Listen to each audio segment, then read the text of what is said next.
তো বন্ধুরা চলে এসেছি বাড়িতে। আর এসেই বলছি, মা আমার খিদে পেয়েছে, খিদে পেয়েছে। আসলে কি হয়েছে, আমাদের অনুষ্ঠান শেষ হওয়ার পরেই সঙ্গেই একটা বাস ছিল। তো আমি সেই বাসেই চলে এসেছি।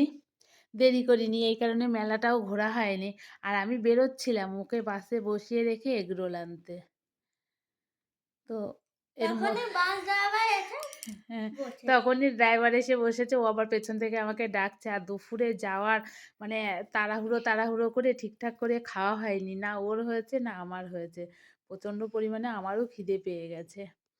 তো যাই হোক এখন চলে এলাম বাড়িতে। আর এই তো ওর সাজগোজ ছিল, তোমাদের সঙ্গে শেয়ার করেছিলাম।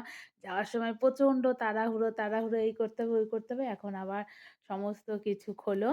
আর কালকে আছে হচ্ছে, আজকে হস্তশিল্পের মেলায় হলো আর কালকে আছে খাদি মেলাতে।